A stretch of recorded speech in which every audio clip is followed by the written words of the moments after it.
Hey everybody, it's Lacey, And I'm Lauren. and welcome to another episode of the Llamas Podcast. And today we're going to be continuing our infamous women, and we're going to talk about one that we think everybody knows about because, there's a Lifetime movie and everything about her. But Mary Kay Letourneau. So we're going to dig into her. So we're not talking about murder and mayhem as much as, I guess, being a pedophile and sexual molester type person today. So, just as a little background, if people don't know who Mary Kay is, she was the one that this was years ago, I think in the 90s. Yeah, I think She so. had sex with her student. She was a female, obviously, and had sex with her male student and became pregnant with him. And I believe he was only 12 or 13 years old at the time. This Yeah, wasn't like he was 17, 18. And she was already a mom of, I believe, 4 kids, well into her 30s at this point. he So was we're going to talk. 12. He was in I knew middle he, school. I knew he was young. It wasn't like this Yeah, was like some borderline were they an adult, were they not situation.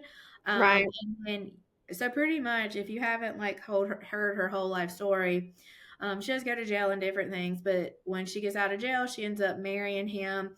And they were married till about 2018. I believe they separated. And then she passed away from cancer in 2020. But he was by her side when she passed away with cancer. So pretty much we're going to talk about her and all the legal implications. And I think some of this is going to be how would we feel different today versus how would this have been different if she was a man? Yeah, absolutely. Um, one thing that comes up when it's a female, and you see this sometimes in shows, like TV shows. I remember watching, like, you remember One Tree Hill. There was the male teacher in this situation, and Sophia Bush, they had that thing, and it's like, oh gosh, she gets the hot teacher, and that's okay. And there were other shows, I think, that like back then in the 90s, that would make it seem like, if a guy got the hot teacher, like high five, Well, I think more about so than this is wrong. even in the 2000s, there's an episode of Glee, and it's the blonde headed guy. I cannot think of his name. It's been too long since I watched Glee. But Same. he has sex. Is it Sam? I don't know. Sam, yes. He has sex with a teacher, and he feels violated by it. Like you can tell, like Hmm. it that he felt the teacher coerced him into it. But he was in the car with, I don't know if it was Finn or Puck or whatever other guy that was Right. a guy's guy kind of person, and like they were like, "Oh, that's cool, high five," but like it was no big deal. But also, I think even in the 2000s, we've seen too much like teachers of like Pretty Little Liars, like Aria and Ezra. And then I think we've all loved the movie Never Been Kissed. I love Drew Barrymore, Yeah, and I honestly love that movie. And now I look at it and I'm like, dang, this is problematic it because is. in that movie, granted, she's an adult, she's like 25 years old, but she's posing as a high school student and her teacher falls in love with her. Yeah. Now, maybe it is because she's more mature and that type stuff, but he still thinks she's 17 years old. And I just do feel like we've gotten to a better place of understanding that when somebody holds a position of power, um, it's wrong. It's still coercion, even if the other person is like, "Hey, I might want to do this." They're not old enough to really think that way. I feel like we've progressed a little more with those situations. I think we still have a longer way to go, and so I think timing of this case, I think it would be a lot worse today. I really do. I could be wrong, but I do think it would be worse for her today. I mean, thinking back to her sentencing and the fact that she was pregnant and had two children by this kid, she's having children with a child. I mean, her sentence was pretty lenient. So she got, yeah, do you want to jump in? I was gonna say, like in this situation, like my mind blanked. I really think realistic. I'm getting old, y'all. I think realistically, he was 12, but I think a lot of times we think about. I think we see this a lot. Can a man be raped? Because the man has to have the reaction. Like a female, obviously, has to do nothing to be raped. Like you can Right. just I don't want to talk about, but there's the issue. Can a lot of times I think we've seen it. And she's like, can a man be raped? Because at that point he was ready to do that. But I just want to comment. Just because there's a physical reaction does not mean that it's not rape. I Right. mean, and That I does think not indicate consent, especially no. with somebody that's that young. You can't consent. Well, right. Like, for one, he can't consent. But even if he'd been 18 and said she raped me because I didn't want to have sex, just because a physical thing happened doesn't make it okay. So I think kind of in this whole situation, men can get raped. Yeah. And it doesn't have to be rape through sodomy. They can be raped with normal, like Right. Right. vaginal sex. And I think that's kind of the point I want to make in there too. Is I think that's how we see men so different too than women, is the fact that a lot of people still have the assumption men just can't get raped. Yeah. And like looking, so she got 6 months when she pled, and but she had other time hanging over her head. But when she got out, she was supposed to not have any contact with him. I think by this point she had one kid by him. At She some point, ori- no, she yeah, originally was pregnant. So this is what I want to ask you about as criminal offense. So yes, when she pled guilty, she was pregnant with his child. This is how all of it was found out right. pretty much. Was her husband, so it gets really gross if you want to go read her like comments Hmm. on stuff, but pretty much she was like in elementary school and had this kid as a elementary school student and had feelings for him Right. Well, in teacher. elementary school. Yeah. Yes, as a teacher. So, And so when he got older, and he was 12 and I guess could have, more adult relations, even though he shouldn't have been. He could have. Then she had these relations with him. And how it all came out was her husband found out she was pregnant and it wasn't mhm. his, pretty much. So, yes, she went and she ended up pleading, and she was supposed to have like the 6 years, like Lacey said, got suspended to 6 months. My question is for you as criminal defense, if a woman is pregnant in a criminal situation, could they have forced her to do some type of blood test? I don't know how it works while it's in utero, but done a paternity test while in utero, or could they force it once the baby had arrived to see if there really was this was his kid for statutory rape? That's going to be a state by. I think it's more state issued. So I think living in South Carolina and us being so conservative, I think the state could definitely subpoena that information, and try to get that information for paternity and try to get that evidence. I do not believe that our judges here, being a more conservative state, would agree to anything that would potentially cause the potential miscarriage to get it while in your utero. I do believe it would be something that the state would have to wait for when the baby is born. I can see some states going a little farther, but I just think that most of the time it's going to be have to they're going to have to wait until the baby is born. That's what I was thinking too, because I feel like if a state forces you to do something and it forces a miscarriage, like if you had to do like Right. something that messed with the uterine sac or whatever, like the fluid, and you force her to have a miscarriage, I don't feel like that. Whether you agree with what she did was right or wrong, I don't think it's right to make her force a miscarriage in this Yeah. situation. Yeah. But I just wasn't sure. I mean, if I were a judge, and I am not as conservative as our laws with that, right? But if I were a judge, I still would not allow it until after the baby was born, because I would almost feel like it was on me if something happened, Mhm. and I wouldn't want that when you can just safely get the Yeah, result, and you might have to delay the process, yes, but unless the defendant being charged wants to do it and consents, but then you're not dealing with the judge, like if they right. consent to having the testing done. Like, if she really hadn't done it and she knew 100% it was her husband's, and Right. so, like, she wanted to say, "I'll go ahead and submit to a test now so I can prove the paternity of Right. this baby is not Right. this minor." That's a different situation than the Exactly. state trying to use it to prove statutory rape. Right. um but what sends her to prison is when she got out and was supposed to be doing a sex offender program and have no contact, they found her with him again, and she got pregnant again.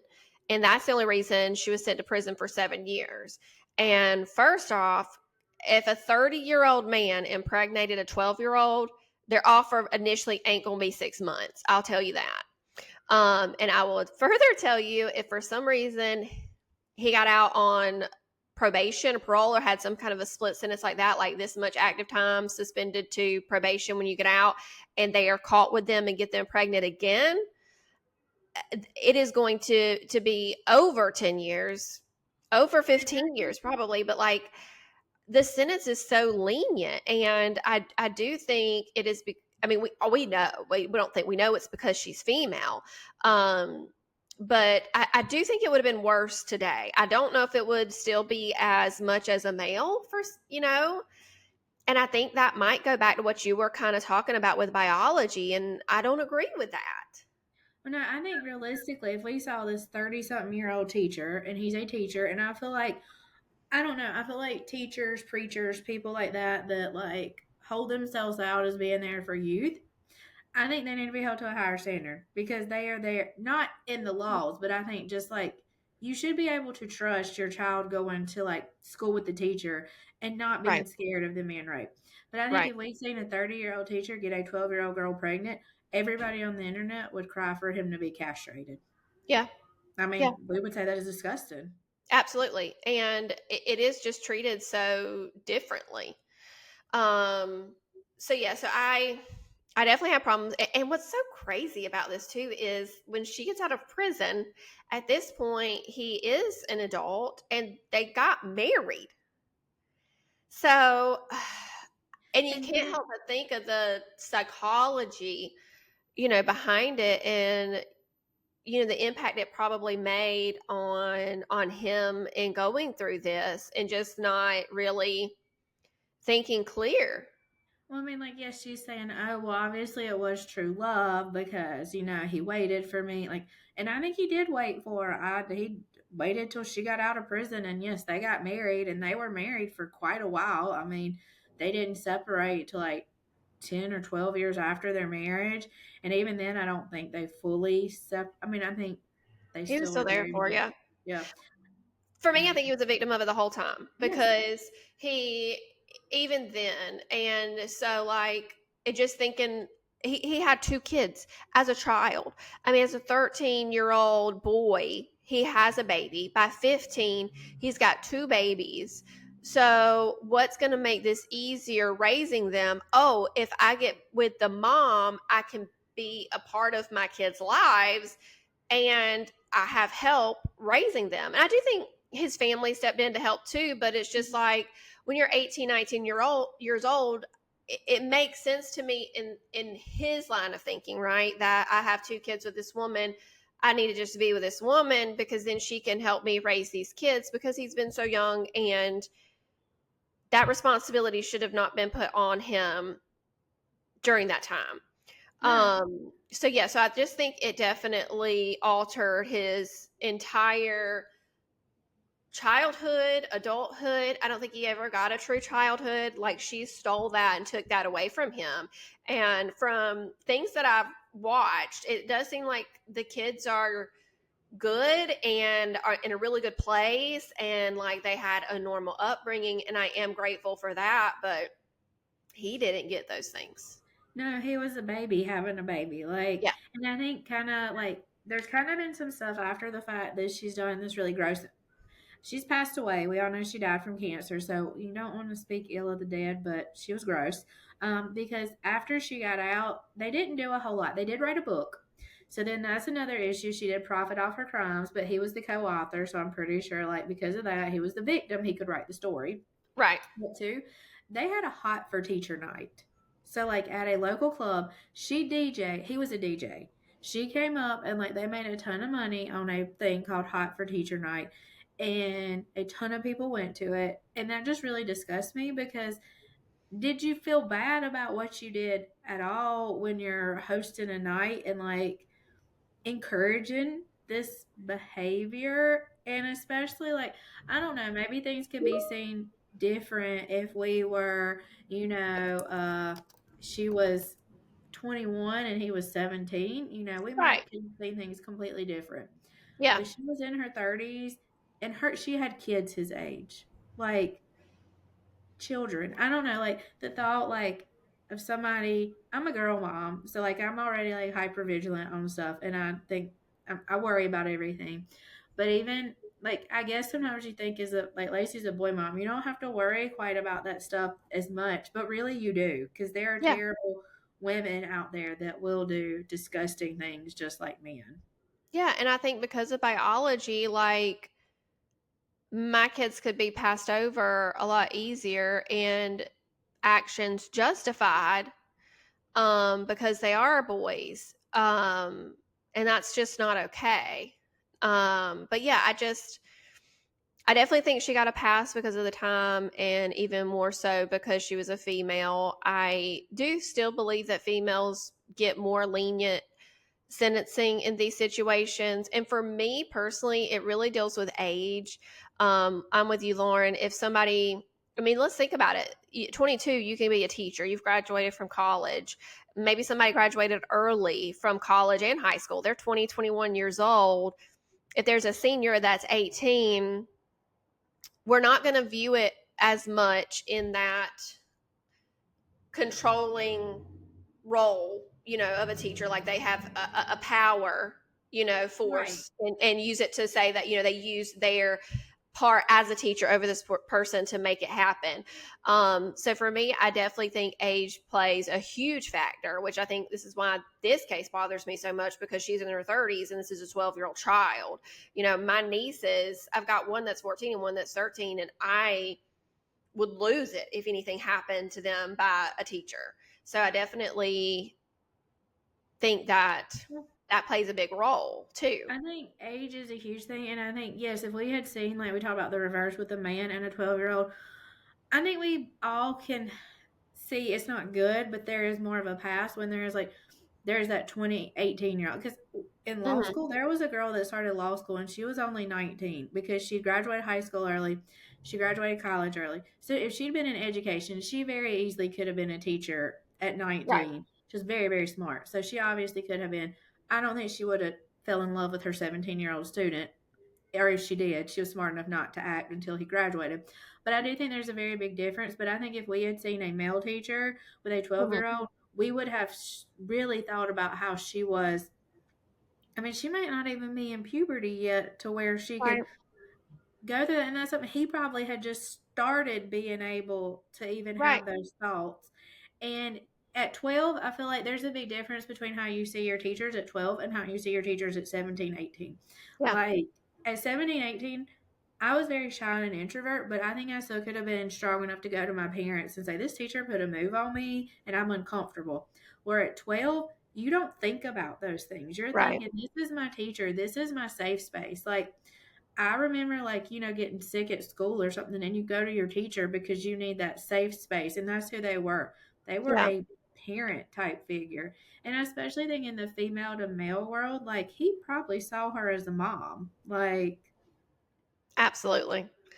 Yeah, and I agree. Like, I remember in elementary school, I busted my lip on the seesaw, and our PE coach, he came over and grabbed me and immediately carried me inside to the nurse, so that way I could get help because I was bleeding and everything. And just think about that. Like, that is what we think of with teachers. We get hurt and they save us and put us in safe spaces to get us help. And I remember being sick one time, and just my mom, she she had to go to work, so it's just really hard for me to miss, and it's always sometimes hard for her to find somebody.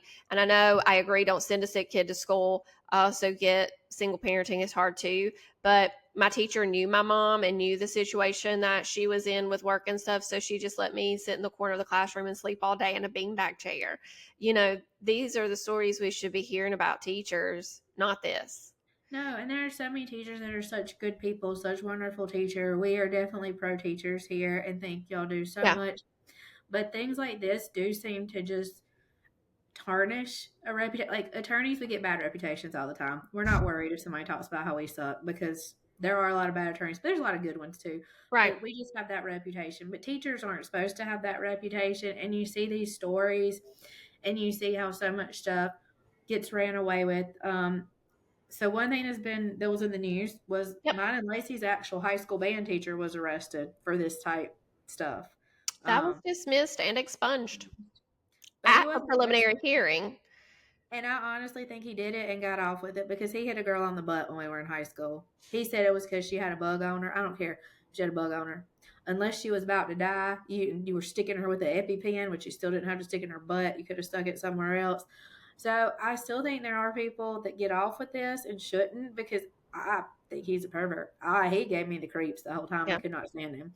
Um, Switching gears to Saluda County, one of the reasons this came up is there was a teacher. These are allegations. She's accused, so we don't know everything. But this teacher at Saluda High School is facing multiple charges, including 2 counts of second-degree criminal sexual conduct with minor, second-degree assault and battery, and contributing to the delinquency of a minor. In this article, it doesn't say how old she is, how old the student is. So, like we've said, that really does play a factor, I think, into what that should be as far as sentencing if the allegations are true. But that's kind of what brought this case up with this being in the news this past week, a female teacher in our home state being arrested for these types of allegations. and there was another situation, and I think this is completely unfair to a female teacher. It happened in our hometown. A female teacher had nude pictures on her phone to send to her husband, her very much of age husband, and they were on her personal phone. And she got in a lot of trouble because the students got into her phone and they saw I these remember that. pictures. She used to go to And my church. I don't know her personally. I don't know anything about her, but like they were, I'm never going to stick a nude picture on my phone because the internet and everything. And Right. I don't want to see myself naked to begin with. But, anyways, she had the complete right to send these pictures to her husband. They were for her husband. She is an adult. He is an adult. And her phone was not a school issued phone, it was her personal phone. These kids breached her privacy, Yep. and yet she's the one that gets in trouble. Yep. And that really bothers me too, because I do feel like there's two hands for women. Like, Right. yes, like Mary Kay should have had a lot more trouble, but this woman, I feel like because she was a woman, she shouldn't have any sexuality or anything like Oh, that as a exactly. Yeah. teacher. And she And got she in a was lot sex of shamed for it when these were her private photos for her for her adult husband. male husband. Yeah. And this wasn't even like she was sending them to some random guy. There wasn't Right. 10. These were her husband. I Yeah. mean, I don't. I just feel like she had such a where if a man had had a picture of his private stuff and the girl had went through his phone, it would have been a different situation. Yeah. I agree. So I think that wraps us up for this episode. We're continuing on our women involved in criminal activity next week. So follow along. And if there's anybody y'all want us to cover, like we said, drop us a message or comment below and let us know. Or if you want us to talk about Mr. and Mrs. Murder, that's on Hulu, because I just finished that and literally I could not go to bed last night because I had to watch it. Y'all go watch that because we'll do something on that in the future because that is an insane one. And I love how justice was delayed for so much time. Yeah. And it is just intense from the legal perspective, too. So go look at that. We'll get on that sometime. But yes, if you have women, drop us a line. All right. Thanks. Bye.